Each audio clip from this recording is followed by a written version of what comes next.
Olá, tudo bom? Hoje, 30 de novembro, a nossa terceira aula do curso de Investimentos 2 aqui da FEAC.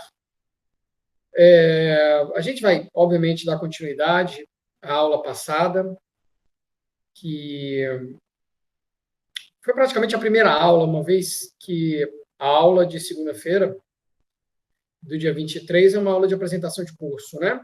Então, na primeira aula propriamente dita, assim, de conteúdo, que foi na quarta-feira, dia 25, nós abordamos os conceitos dessa hipótese tão importante que é a hipótese de mercados eficientes, que vai ser útil para toda essa literatura de apreciamento de ativos, como a gente vai ver na aula de hoje.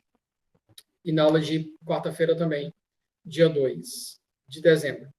Então, hoje a gente vai dar uma sequência natural a esse assunto.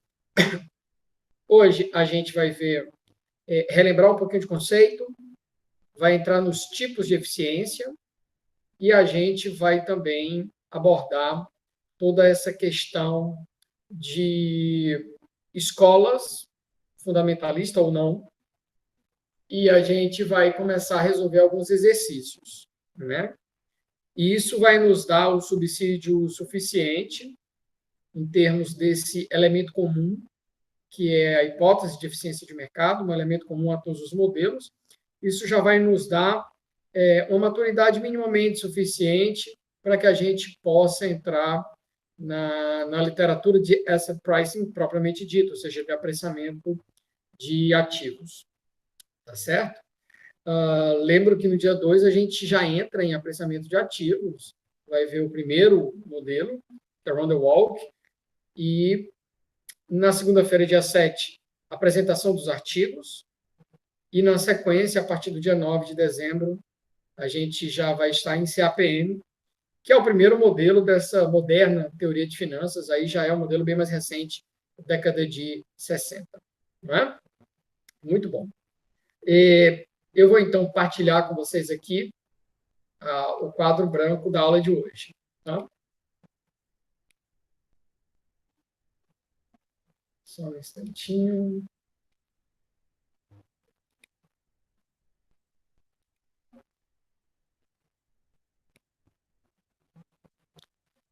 Muito bem, espero que vocês estejam conseguindo ver direitinho, não é?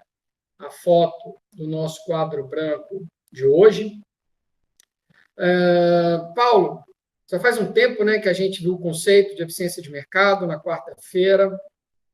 Relembra um pouquinho para a gente poder dar sequência, né? Uma mini revisão. Pois bem, vamos lá. Eu vou revisar com um novo conceito que mistura elementos de várias definições que foram vistas na aula passada. As definições eram todas ipsis literis, puxadas, extraídas, Ctrl+C, Ctrl+V, das suas fontes originais.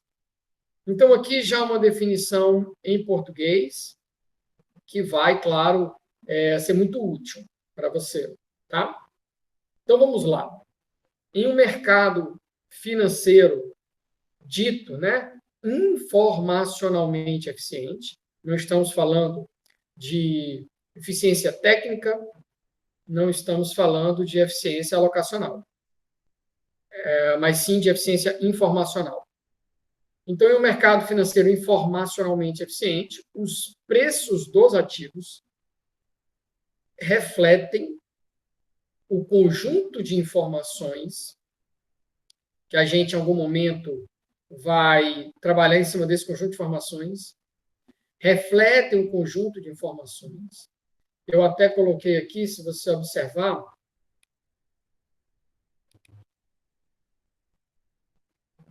esse símbolo bem aqui, ó, né? Que é o ômega, tá? Que vai ser o símbolo mais usado para conjunto de informações, é uma notação muito comum, tá? Tá aqui o ômega, né? Então, em um mercado financeiro, informacionalmente eficiente, os preços ativos refletem um conjunto de informação e, assim, o uso deste conjunto de informações não deve ser capaz de prever a variação de preços. Ou seja,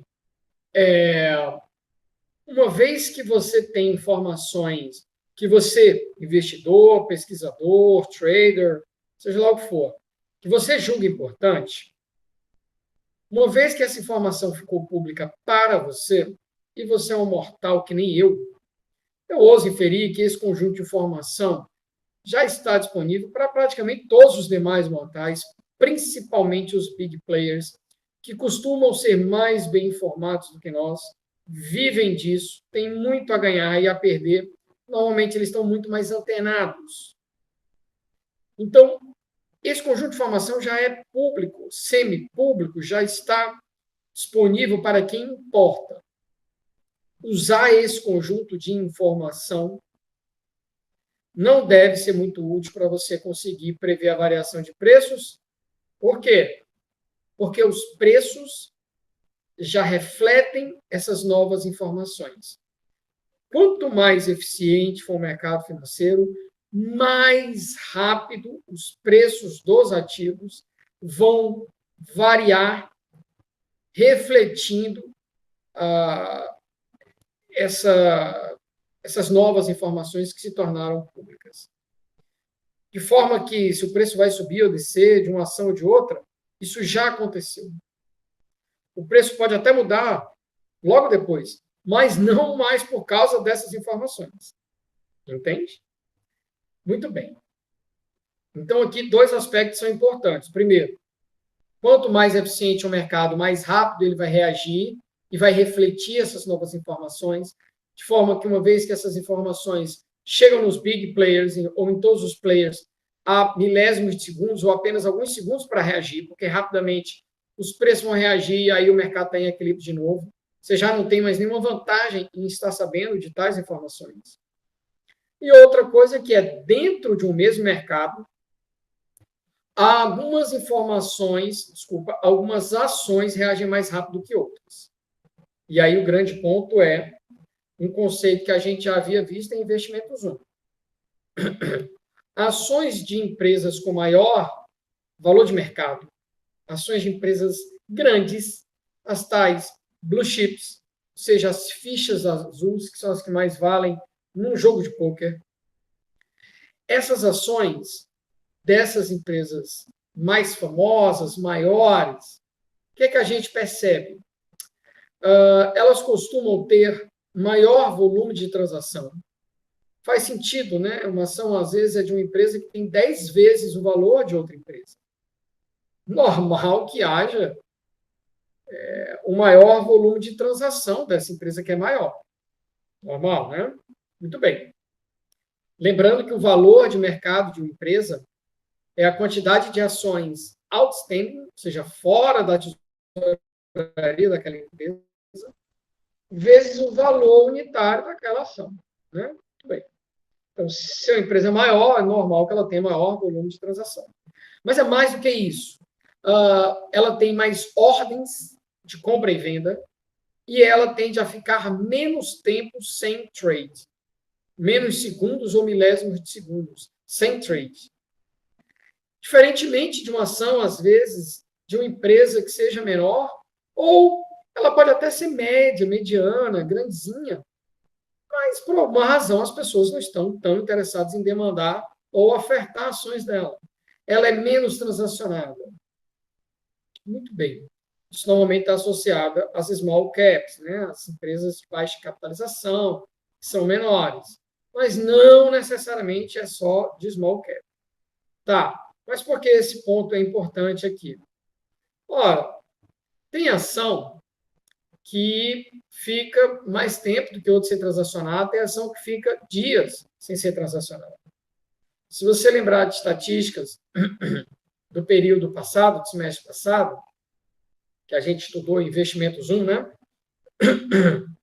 É muito comum que das 500 e tantas ações que tem no nosso mercado, olhando para o mercado fracionário, tá?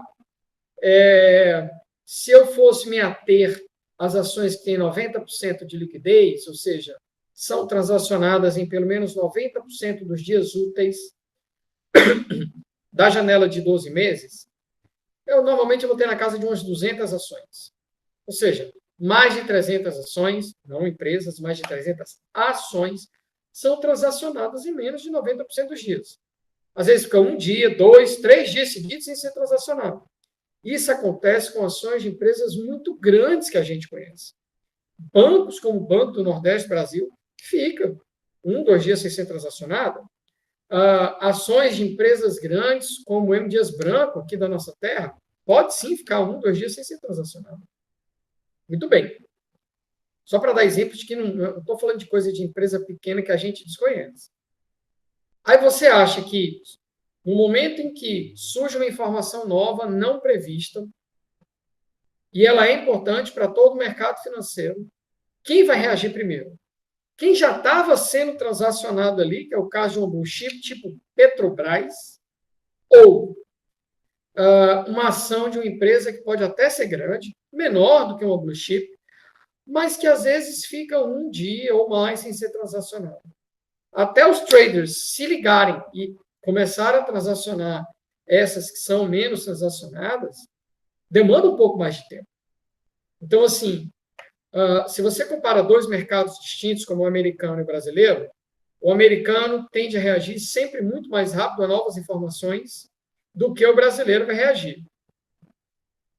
E, segundo ponto, que lá é mais eficiente, mais maduro, mais eficiente.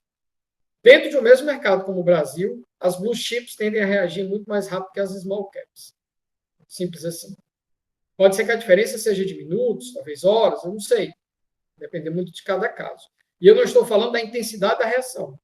Pode ser que a empresa não reaja porque aquela informação não é relevante para ela. É uma outra história. Tá? Muito bem, muito bem, muito bem. Ótimo.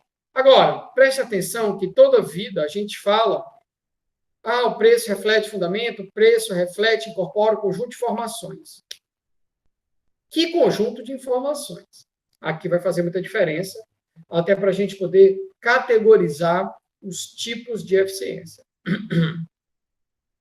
Eficiência fraca é o tipo mais simples de eficiência e, claro, mais comum. O ômega, eu vou chamar aqui de ômega 1, que é o conjunto de informação em questão. Esse conjunto de informação ele é composto tão somente por séries históricas de cotações dos ativos financeiros. Não necessariamente só da própria ação. Pode ser das demais ações e dos índices de mercado ou setoriais. Tá? Mas normalmente se associa às informações financeiras disponíveis de caráter estritamente de cotação, ou seja, é a série mais básica possível.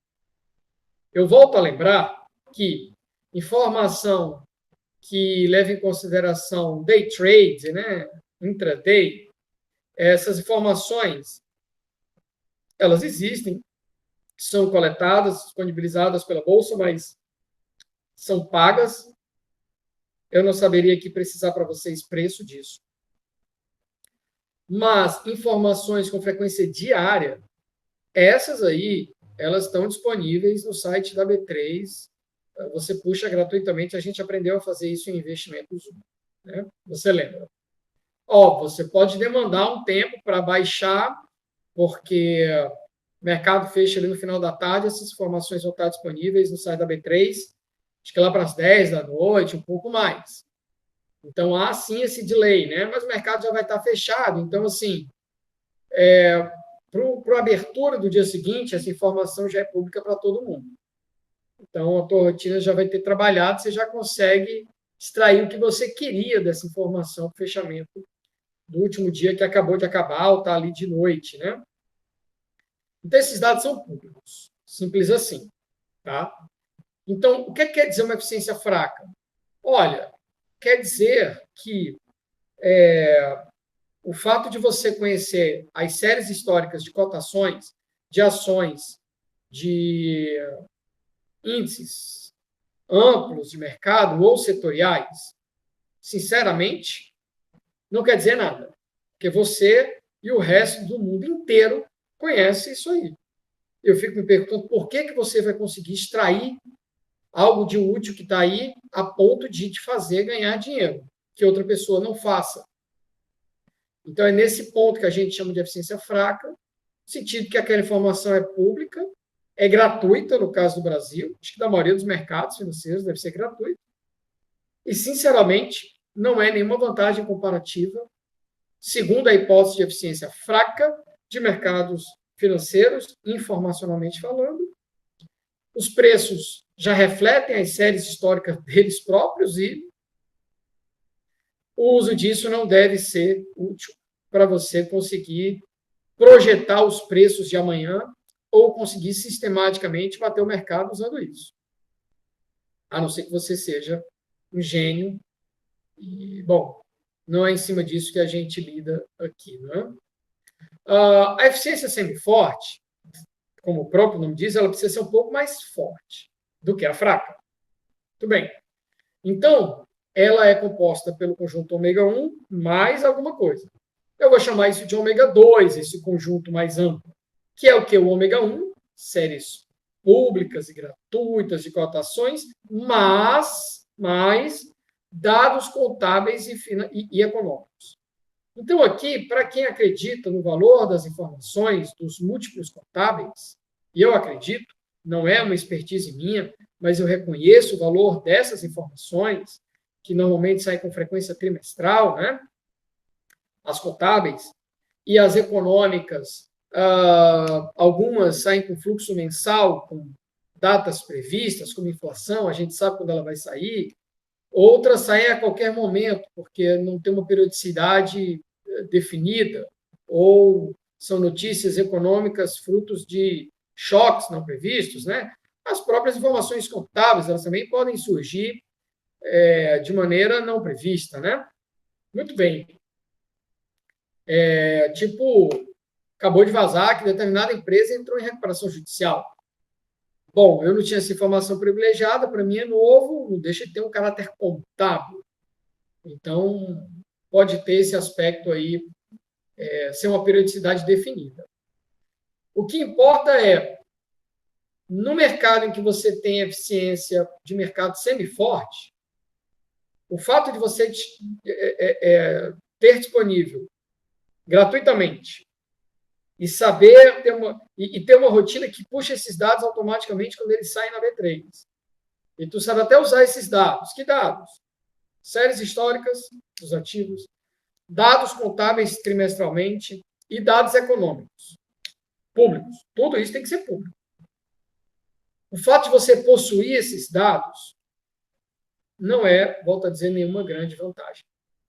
Ou seja, no mercado eficiente, o uso disso aí não deve fazer com que você consiga ter retornos sistematicamente positivos. Tá. Quando eu falo que esses dados são públicos, não necessariamente são gratuitos. Tá? Mas são públicos. Ah, Paulo, e quantos são pagos? Se você vai pagar por eles ou não, eu não sei, mas os grandes traders, eles pagam pelos dados e pagam para manipular, então, assim, isso para eles não costuma ser um problema. Muito bem. O terceiro tipo de eficiência é a eficiência forte. E aí estamos falando aqui.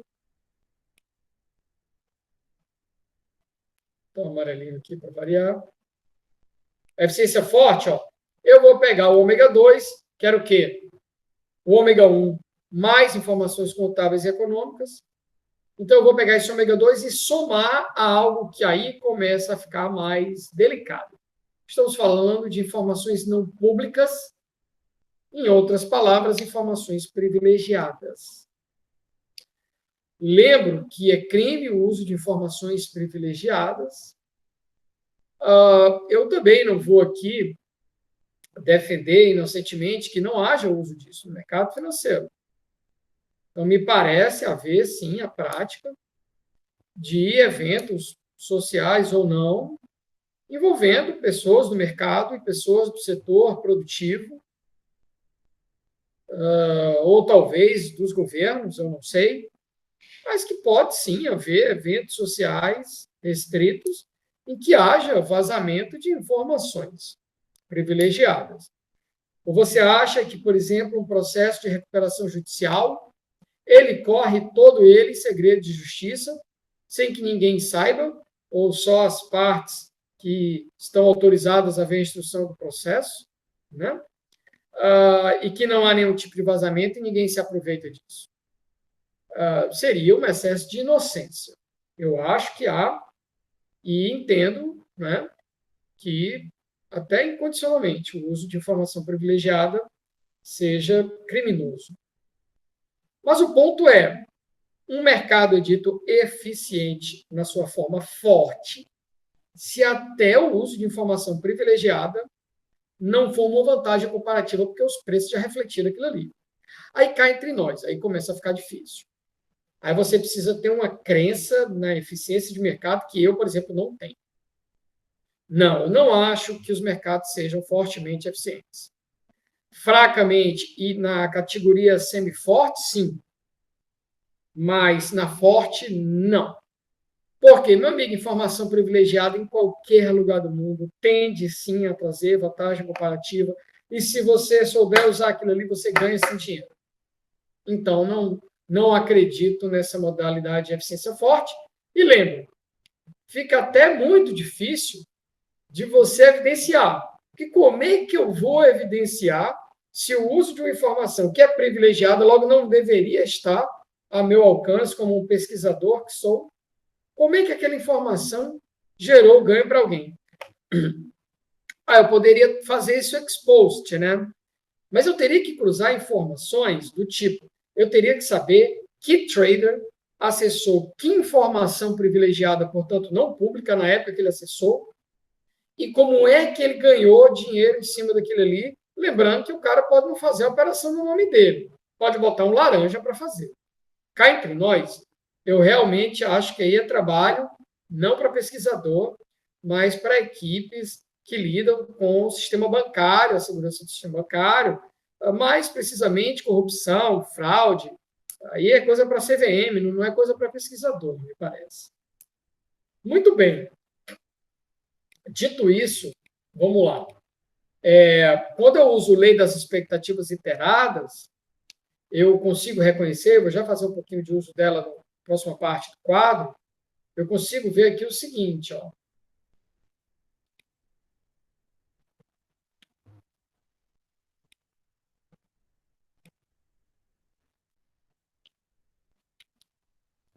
Quando eu uso lei das expectativas iteradas,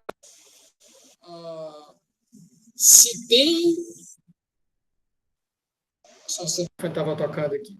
Se tem eficiência forte, tem eficiência semi-forte. Se tem eficiência semi-forte, tem eficiência fraca. Então, o mercado que reflete informações públicas e privadas, ele é eficiente, fortemente falando, e, claro, também é eficiente na categoria semi-forte e na fraca. Um mercado que reflete todas as informações públicas, sejam elas contábeis ou financeiras, ele é, portanto, eficiente na categoria semi-forte, ele também é eficiente fracamente. A volta é que não vale. Pode ser eficiente apenas na versão fraca, mas não na semi-forte. Pode ser na semi-forte e não é na forte. Tá? Muito bem. Vamos já trabalhar a questão de exercícios para complementar os conhecimentos da aula de hoje. Tá joia? Mas vamos ver aqui um pouquinho das escolas que existem. Eu acho que esse é o momento apropriado para isso aqui. Muito bem. A partir do momento que você sabe um pouquinho mais, né, sobre o que é eficiência de mercado e a questão dos conjuntos de informação, eu acho que vale a pena entender que existem duas correntes em finanças. Na realidade, só existe uma. A outra é algo alternativo, a outra é algo, digamos assim, não oficial, não é? Eu até peço desculpa a todos que, assim como eu, estudam uma escola fundamentalista, ter colocado análise gráfica como uma escola. Isso, para mim, não é uma escola, não é uma creche, não é nada. É um conjunto de técnicas que, na realidade, é um devaneio, né? Por isso que a gente não vai mais perder muito tempo falando sobre isso aqui, mas acho importante e oportuno falar sobre isso aqui agora, e tão somente agora. O que os chartistas chamam de análise técnica ou gráfica é eu não posso chamar de crença, nem de magia, nem de arcabouço, abordagem, pronto. Eles acreditam ser uma abordagem que defende que, quando você olha a série temporal de preço de um ativo ao longo do tempo, é possível evidenciar, com base em alguns critérios gráficos, às vezes oriundos de razões, proporções da natureza, a proporção entre a asa da borboleta e a sua cauda é de 1,48. Logo, eu trago esse número para finanças. Tem umas coisas curiosas da natureza que é nesse naipe que eu estou te falando. Aí ele traz esses números e identifica que aquela ação tem o que se chama de suporte, resistência. Talvez tenha outros nomes, ou não sejam esses nomes. Olha, não deve passar de R$ 10 para cima e não deve furar o piso aqui de 5,32. De onde vêm esses números mágicos superior e inferior? Tu não me pergunta, porque eu não sei, não quero saber. Porque nem mágicos esses números são. E aí, essa abordagem também acredita que haja padrões recorrentes e previsíveis. Então, eles acreditam que, olhando para a série só do próprio ativo, você consiga fazer previsão. Previsão você consegue fazer lendo até a mão. Para que serve isso é outra história. O conceito de previsão é algo muito amplo. Eu posso perguntar para minha filha de 7 anos o que é que ela acha que vai acontecer com aquela ação. Subir ou descer. E ela dizer subir. Baseado em quê? Sei lá. Você pode fazer essa mesma pergunta para um papagaio. É uma previsão. Para que vale? Para mim, não vale muito. E eles acreditam também em ajustes lentos do mercado. Eles acreditam em muitas coisas nas quais eu não acredito. Ah, Paulo, mas eu conheço quem ganha dinheiro com isso. So what? Como dizem os britânicos. E daí? Eu conheço pessoas que ganham dinheiro de maneira ilegal. Isso é um exemplo para mim? Não. Ótimo. Muito provavelmente os traders, gurus que você consultou e que dizem que ganham dinheiro com análise técnica, eu vou dizer, pode ser que ganhe.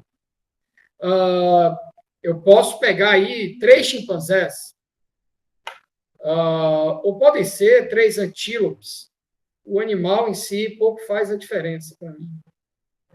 Um deles eu vou botar na caixinha que diz que vai subir a ação, o outro que não vai acontecer nada e o outro na caixinha que vai cair. Um dos 3 vai ganhar, né, amigo? Entendeu? É simples assim. Eu não preciso de 1.000 chimpanzés. Basta 3 porcos-espinhos. Né? Tá. Então, assim, o fato de você conhecer um trader que ganha dinheiro com isso, primeiro, existem vários que estão perdendo para alguns poucos ganharem. E esses que ganham, há uma questão de viés de seleção. Eles aparecem para dizer que ganharam só quando ganham. Óbvio. Óbvio que quando eles perdem, eles não aparecem para dizer que perderam. Então, o cara perde sei lá quantas vezes. Quando ele ganha, ele aparece e diz, eu ganhei, e vende aquilo. Então, ele vende só o que ele quer vender. As derrotas não costumam vender, e aí eles vendem as poucas e não sistêmicas e não recorrentes vitórias. Por quê? Porque não existem. Porque não existem. Tá. Paulo, por que você fala tão mal de análise gráfica? Prometo que é a última vez que eu vou falar disso, nem bem nem mal. Olha, vamos aqui.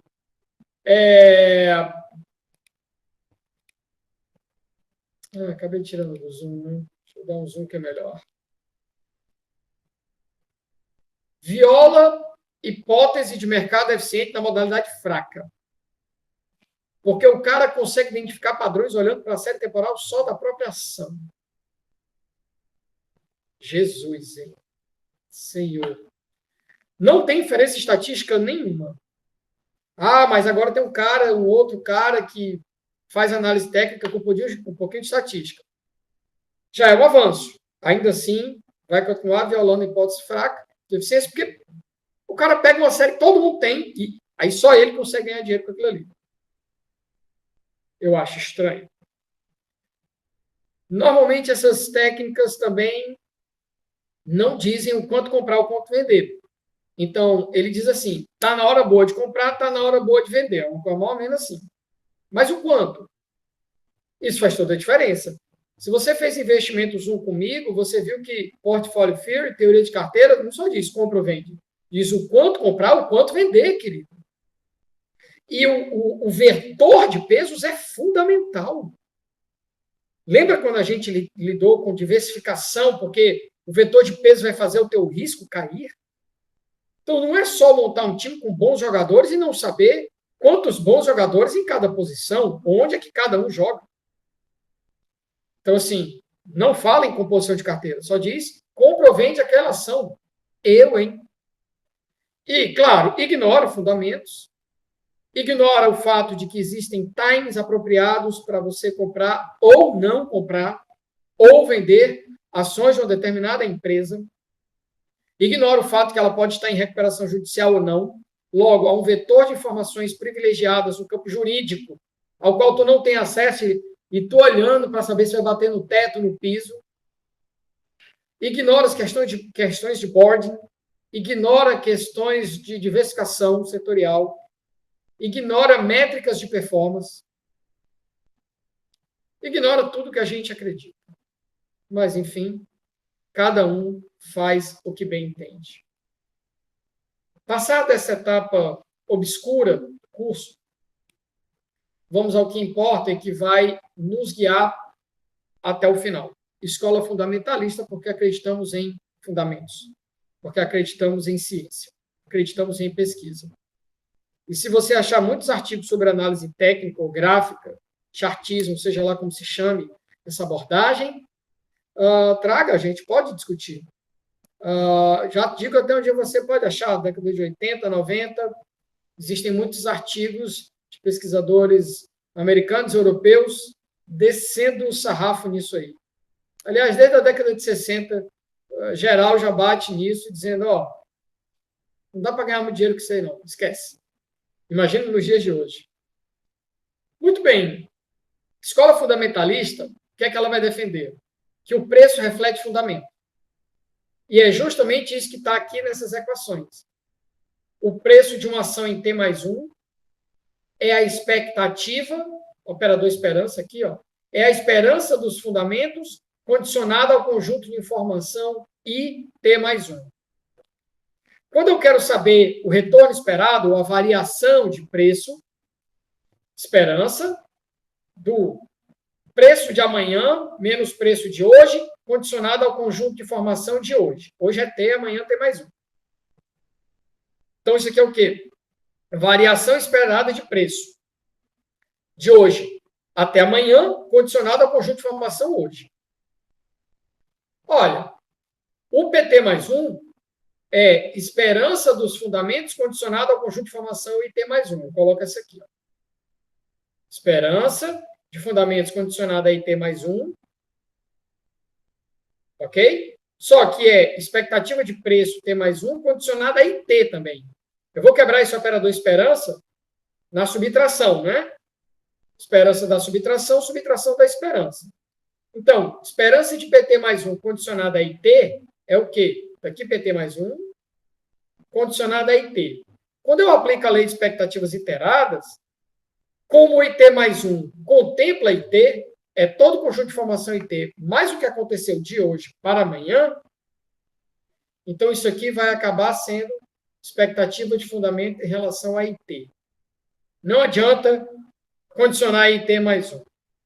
Ou seja, vai ficar o próprio PT aqui, expectativa de fundamento com relação a IT. Então, vai ficar, isso aqui é o PT. Vem bem daqui, menos PT vai vir para cá. E expectativa de PT mais 1 com relação a IT, tá aqui, vai vir bem para cá. Ó. No final das contas, fica tudo, ó, expectativa de F com relação a IT menos expectativa de F em relação a IT. PT menos PT, igual a zero. Então, quem acredita em fundamento, olha, variação esperada de preço, condicionada a todo o conjunto de informação que eu tenho hoje, variação de preço nula. Ou o melhor preço que eu posso prever para amanhã é o de fechamento de hoje. Simples assim. Paulo, por que amanhã não vai fechar igual o fechamento de hoje? Porque acontecimentos novos surgirão amanhã.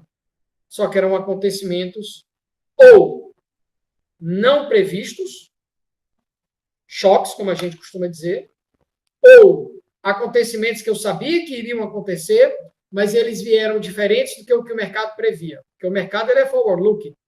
Amanhã, digamos, vai sair uma decisão do Banco Central sobre a Selic. Suponhamos que o Banco Central deve manter a Selic.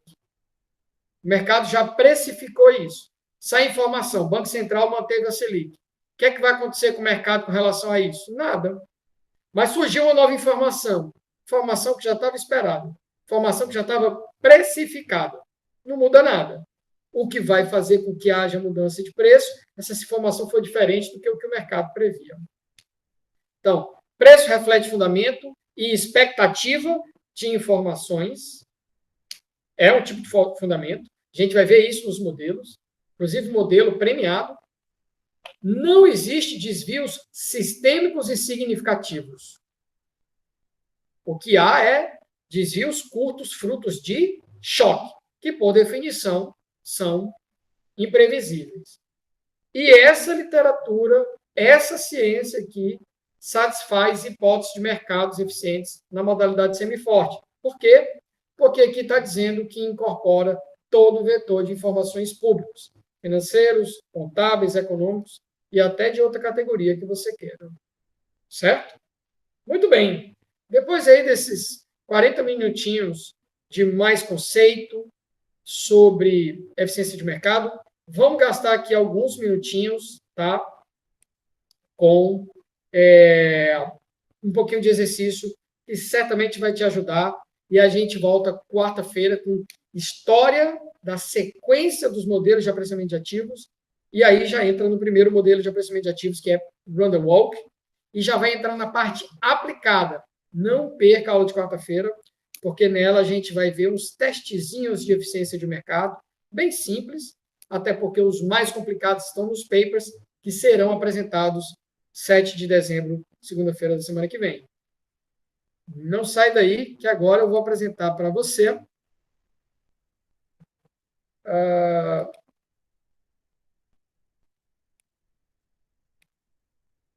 Opa! Isso.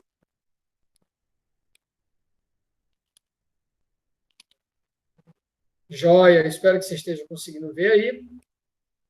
Vamos resolvendo aqui alguns exercícios mais interessantes, né? Vou começar com esse 02 aqui. Olha, suponha que, após analisar os preços passados de uma ação, você observa as seguintes informações. Qual delas parece contradizer a hipótese de eficiência fraca de mercado? Olha, o retorno médio é significativamente maior que zero. Você pega uma ação qualquer, uma série dela, a partir da série de cotação, você calcula a variação percentual de preço, isso é o retorno nominal líquido diário, tira a média, descobre que ele é positivo. Se você fizer qualquer testezinho de inferência estatística, percebe que ele é significativamente maior que zero. E daí, querido? Isso é um problema? Não. A gente está aqui dizendo que os preços não podem variar em relação ao preço do dia de ontem? Não. Só estou dizendo que, condicionado ao conjunto de informação que eu disponho, eu não consigo prever para onde vai o preço. O preço deve ser igual ao pressamento de fechamento da última cotação que eu tenho. Mas eles variam. Variam de maneira imprevisível. E qual o problema que uma ação qualquer tenha retorno positivo no período? Problema nenhum. Super comum. Né? Muitas vão ter retorno positivo, estatisticamente significativo ou não, outras tantas vão ter retorno negativo. E algumas vão ter retorno estatisticamente perto de zero, mas matematicamente um pouquinho acima ou um pouquinho abaixo de zero. A correlação entre os retornos, ou seja, variação de preço, de semanas seguidas é zero.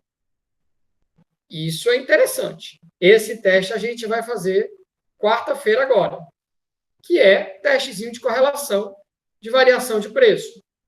Olha, o fato de que você conhece a série de preço, consequentemente a série de variação de preço, não deveria ser algo tão informativo para tu pegar e dizer, olha, já sei, amanhã o preço vai subir ou vai cair em relação ao preço de hoje.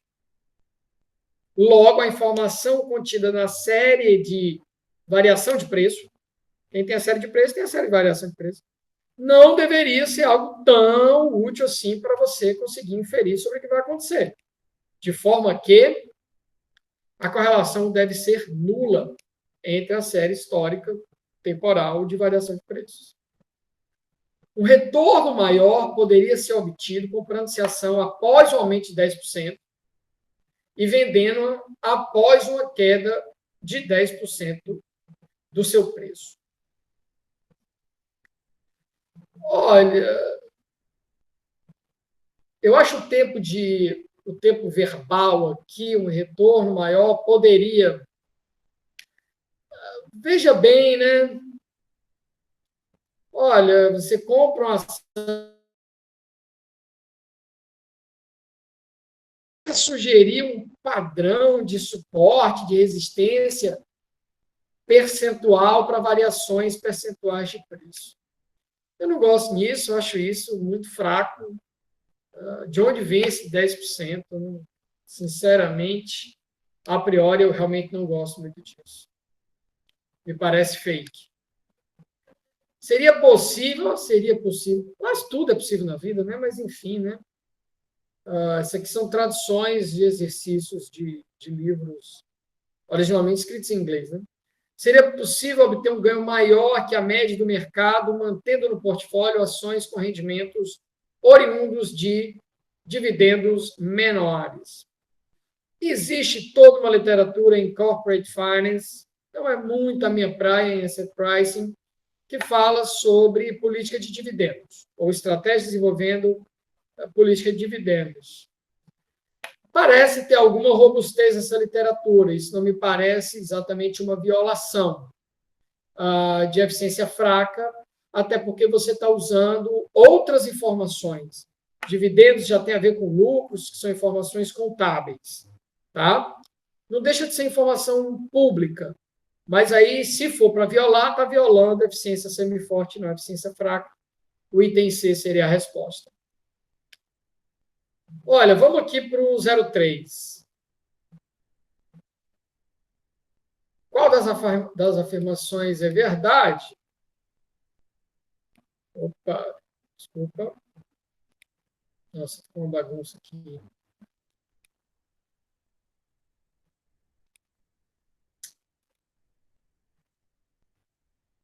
Ficou melhor agora. Qual das seguintes afirmações é verdade, caso o mercado seja eficiente? Eventos futuros podem ser previstos com perfeita previsão. Não, né, amigo? É justamente isso que a gente está dizendo. Você usa toda a tua abordagem fundamentalista e não consegue, não deve ser capaz de prever os preços. Os preços refletem toda a informação disponível. Com certeza, é a própria definição. Os preços das ações mudam por razões que não se consegue discernir. É exatamente isso. Ou acontecimentos imprevistos, ou acontecimentos que a gente sabia que ia acontecer, mas foram diferentes do que se acreditava. Ou seja, diferente da expectativa, do senso comum. Não é? Os preços não flutuam. Jesus!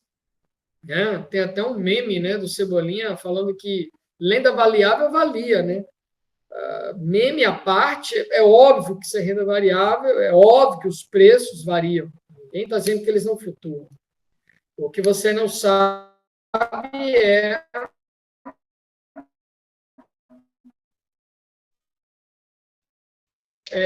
qual a direção. Muito bem, muito bem, muito bem. Qual das observações consiste em uma evidência contra eficiências semifortes? Gestores de fundos mútuos, fundos de investimentos, na média, não obtêm retornos superiores. Olha, normalmente, a gente vai ver em alguns papers, como Jensen 68, dentre outros papers, e até alguns para o Brasil também, é difícil os gestores de fundos de investimento baterem o tal mercado. Então, em condições normais, eles não conseguem bater mesmo. A maioria não bate. Tá? Paulo, e se muitos gestores batessem? Seria exatamente um problema de eficiência de mercado? Não, porque eles podem estar usando informações privilegiadas. Então, não estaria violando a eficiência semiforte, não. Não se consegue obter lucros superiores transacionando-se ações após o anúncio de retornos anormais. Não se consegue. Hoje a bolsa deu 10% para cima ou para baixo. O que é que isso quer dizer sobre o que vai acontecer com ela amanhã? Nada. Ações com menores razões preço-ganho, que é uma informação contábil, tendem a gerar retornos anormais positivos. Sinceramente, até existe uma literatura que evidencia, essa literatura é bem antiga, na década de 80, que às vezes ações que têm lucro-ganho, preço-ganho mais baixo, podem sim gerar retornos anormais. Essa é uma informação contábil pública, isso não deveria acontecer. Se acontecer, é sim uma violação de hipótese de eficiência de mercado semiforte. Por fim, em um ano, aproximadamente 50% dos fundos de pensão tiveram uma performance melhor que a de mercado. Olha, metade bateu o mercado, metade não bater, tranquilo. O que pode parecer estranho é o mesmo fundo bater todo ano. Ou aquele cara é genial ou ele está usando informação privilegiada. Não é? Muito bem. As questões mais para frente, elas vão envolver conhecimento ou de passeio aleatório ou do modelo CAPM. Eu vou precisar de um pouquinho mais de tempo para partilhar isso com vocês, de forma que a gente ainda não consegue resolver essas outras questões. Bom, gente, eu acho que deu para a gente ter uma boa noção e evoluir nesse conceito de eficiência de mercado. Quarta-feira agora, história dos modelos de apreciamento de ativos. Modelinho Run the Walk, já é o primeiro modelo de apreciamento de ativos, e é esse modelinho que a gente vai usar para propor testes simples de eficiência de mercado que a gente vai fazer junto para o mercado acionário brasileiro. Até quarta-feira, hein? Vou parar aqui a gravação agora. Saúde, fiquem com Deus.